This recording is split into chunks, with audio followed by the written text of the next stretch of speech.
Good evening, Sergeant. I hope your recovery goes well. I'm sorry to interrupt your meal, but it is important that we conduct an additional debriefing immediately. I'm the Regional Director, in charge of all association facilities in the Benelux region. I have some questions regarding the incident at Containment Facility Maugis-1. There are some things written in your initial report that require clarification.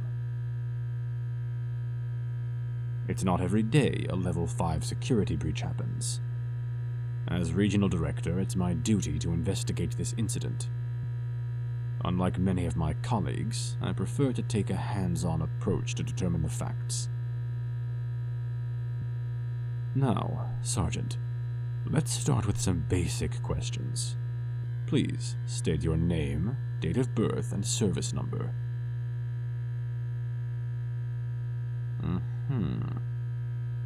Okay. Could you state when exactly you were transferred to Maugis-1? Very good. Who was your commanding officer at the facility? All right. Everything seems to be in order so far. Have you experienced any strange dreams in the last few days? I see. What exactly happens in these nightmares? That's about what I expected. It's not uncommon for survivors of a facility breach to be haunted by the things they've experienced. These monsters you dream of. The Barghest, the Gashitokuro. If they had escaped, they would have made a lot of victims.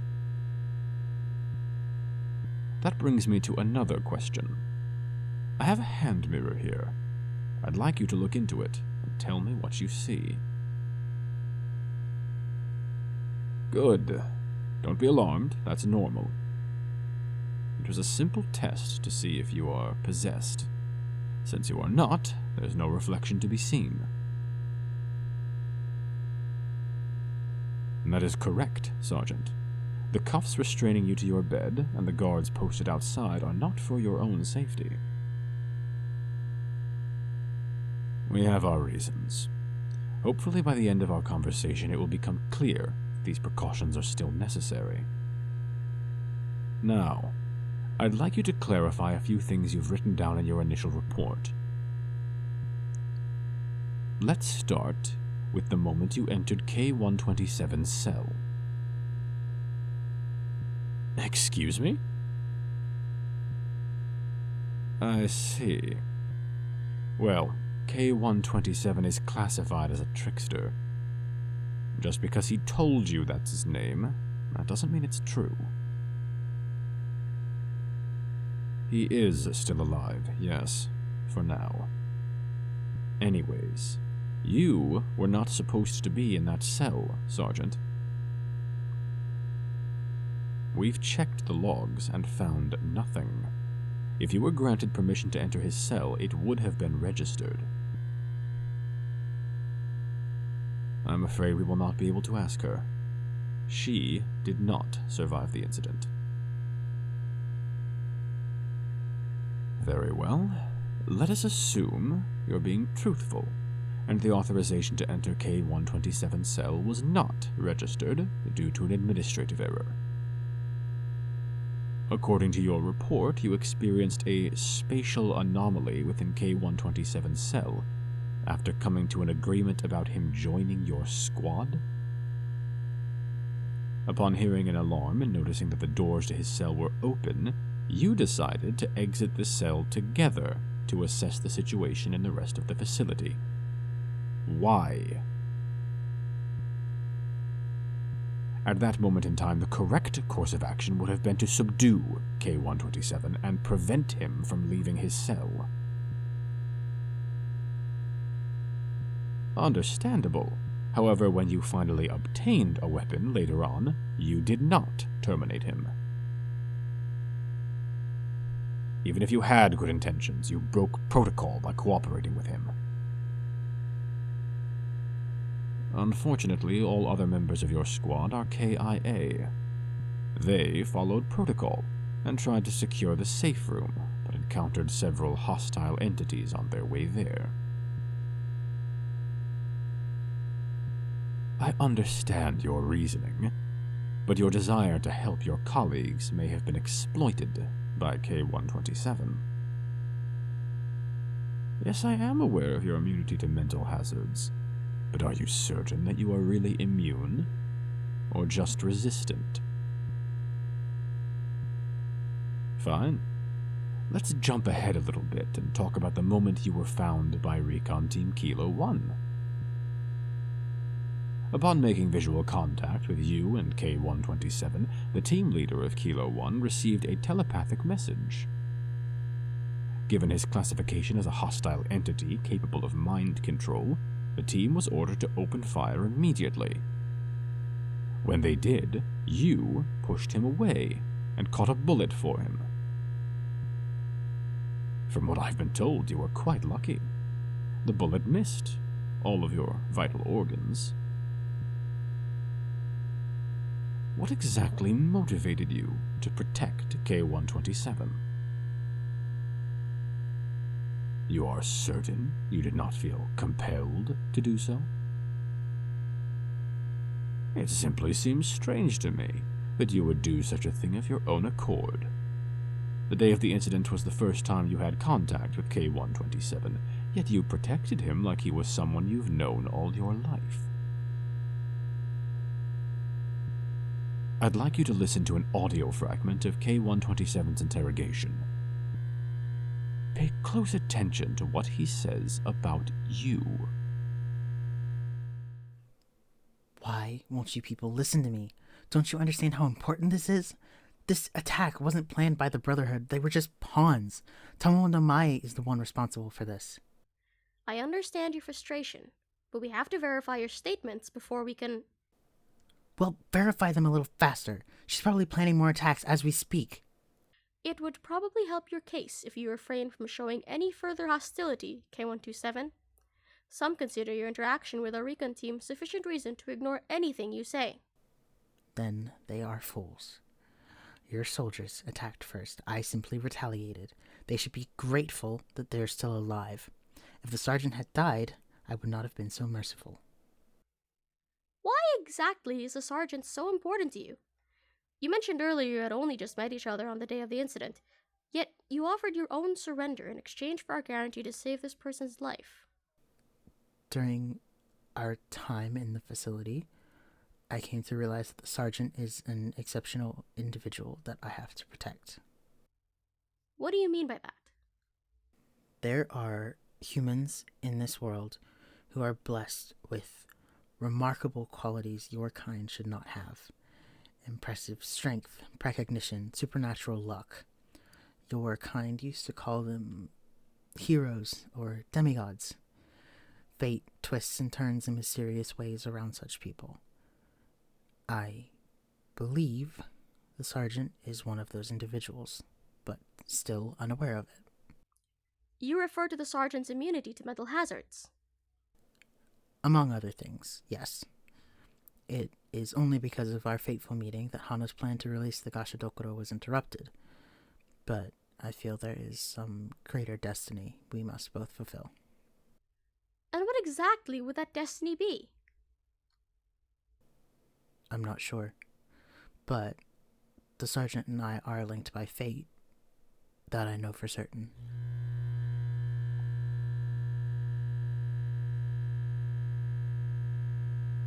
Any comments? What I'd like to know is why he believes you are so important. Perhaps he really was unable to control your mind. But aside from your much-discussed immunity, you possess no other remarkable qualities. Mere coincidences are no reason to believe you're special. We have not yet decided what actions we will take regarding your warnings about Tamamo no Mae. It is not even clear if she's real in the first place. It's very likely that the shape-shifting Tanuki you mentioned in your report simply attempted to demoralize you by making her allies seem more powerful than they truly are. No. For now, we are simply treating this incident as an attack by the Brotherhood, with the aid of hostile entities. I will take your concerns under consideration.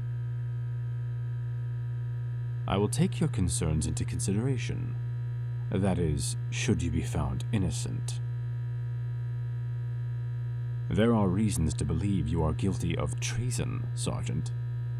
One of the surviving attackers confirmed that the Brotherhood picked specific targets within the facility.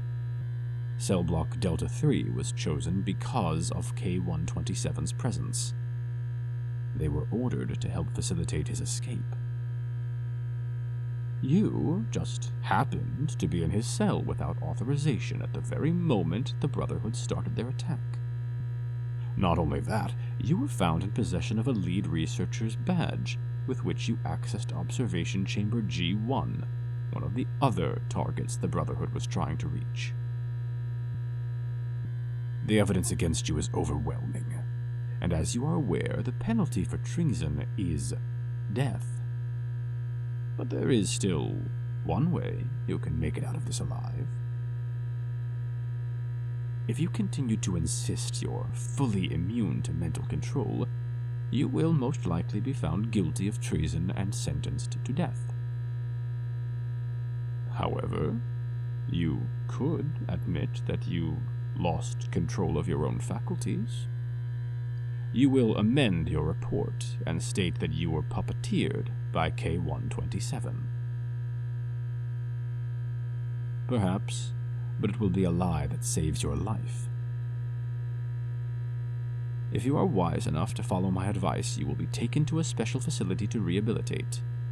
You may be studied by researchers for a while, but eventually they will give you a cushy desk job somewhere unimportant. You'll finally have a semblance of normality in your life again. K-127 will be executed for his part in the security breach. He cannot be allowed to live. He is an extremely dangerous entity. We must terminate him now. We must terminate him now that we have the opportunity to do so. Morals are no longer a part of the equation following a Level 5 security breach. Extreme measures must be taken to prevent this from happening again. You've seen yourself what these entities are capable of. Your hometown was turned into hell on earth because some of the beings we imprison escaped. You, of all people, should support this decision.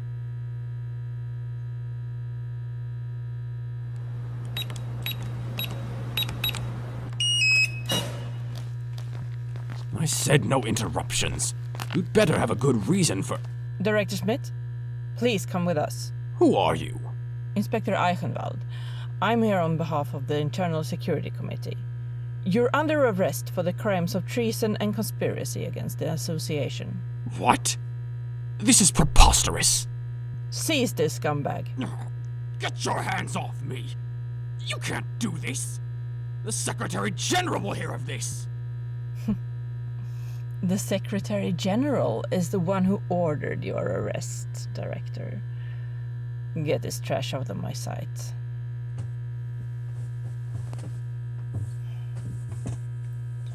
As for you, Sergeant, the committee has investigated you and found no evidence suggesting you're guilty of any crimes against the Association. These cuffs will no longer be necessary.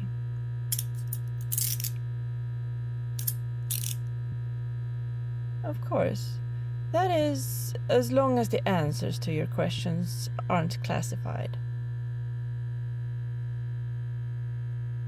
Given the severity of the security breach at Maugis-1, the committee authorized the use of several artifacts to uncover the truth as quickly as possible. Our investigation quickly revealed that the director was responsible for leaking important information regarding Maugis-1's security systems.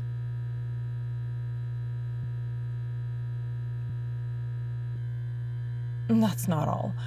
Director Smit is one of several association members that were discovered to be cooperating with our enemies. I believe you may have already heard the name of their chosen empress.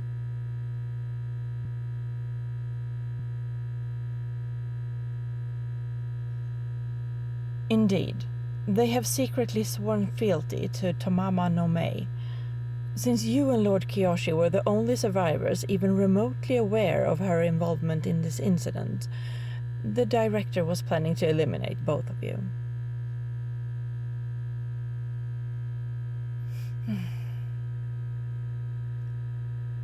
You're quite fortunate that we were not held back by bureaucracy this time, Sergeant. Such delay may have cost you your life.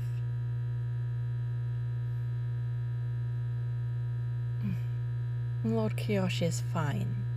In fact, he's waiting in the hall. He wasn't sure if you were still willing to see him after everything that has transpired. Very well. I'll let him know. Sergeant, I'm happy to see you again. I'm fine. How's your wound? Good. I was worried you might not make it. When they told me you were still alive, well, I wasn't sure I could trust them at first.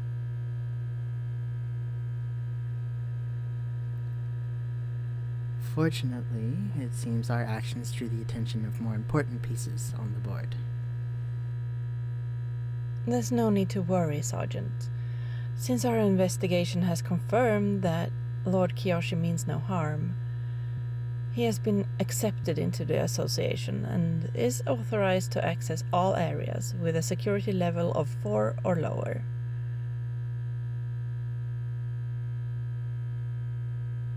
Speaking of authorization, here, your new badge.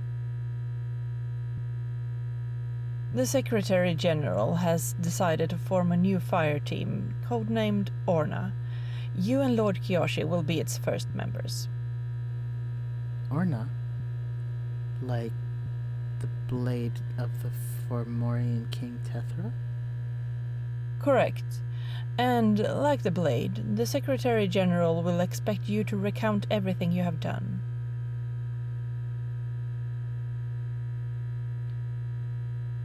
I do not think it's a matter of trust.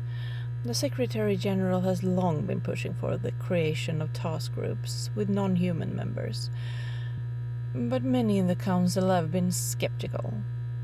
I believe you are meant to convince them that such a group could function efficiently. For now, you are to remain here until you have completed your recovery. Once you're ready, you and Lord Kiyoshi will be transferred to another facility to receive training before you are sent into the field. Please, Sergeant. I know you're eager to get out there and find Hana, but you have to rest. Lord Kiyoshi is right. Right now, the best thing you can do is stay put. We'll have other teams working to track her down in the meantime. Now, if you'll both excuse me, I should really get going. There is much work left to be done. Take care, Sergeant. Well, it seems like we'll be working together again in the future. It is a bit sudden, yes, but your colleagues have access to many curious artifacts. They told me they even consulted the Akashic records that may explain why they're so trusting. They probably already know the outcome of their decisions. Right. They probably didn't tell you everything. When you passed out, I took control of the recon group and used them like a living shield to approach the rest of your forces. I practically begged them to save you in exchange for my surrender. I hadn't expected them to actually listen, but I'm glad they did. I suppose in that moment, I surrendered myself to the whims of fate. I should have known they would record that conversation. Yes, I meant what I said. I believe that we are linked by fate, Sergeant. You and I were meant to meet one another. Yes, even the part where I called you a hero. It wouldn't be right to call you a pawn after what we've been through. You're a far more important piece now. A knight, perhaps. We already managed to prevent one calamity so far, but I have a feeling there is a more important task we must complete. If only I knew. Perhaps if I were 850 years older, I could tell you where the currents of fate are carrying us. But for now, I can only guess. Well, I bet it has something to do with Tamamo Mai. There's no telling what she'll do next, but as long as she's free, the world will not know peace. I understand. Hana's escape troubles me too. I've told your colleagues everything I know about her. I can only hope one of our first tasks will be to track her down. If I may be honest, I'm not yet sure if I trust your colleagues, but I trust you. Whatever happens in the future, I will be by your side, Sergeant. Together, we will make this world a safer place, no matter how long it takes. Actually, I was wondering, would it be alright if I stayed by your side tonight? I'd like to watch over you to make sure you're safe. When we were separated, I felt very anxious. I was worried you might not survive the surgery, so being able to stay here with you, at least for tonight, will put me at ease. Thank you. I promise I won't interrupt your sleep unless it's absolutely necessary. I was told this facility mostly houses objects, not beings. That means no dormant giants to worry about, and no demonic dogs either. So we can both sleep soundly. Yes, I suppose it is a little early to go to sleep, but you can use all the rest you can get. A game of chess? Gladly. Although, I must warn you, it's been a while since I last played. Very well then. I promise I won't read your surface thoughts. Well, maybe a little.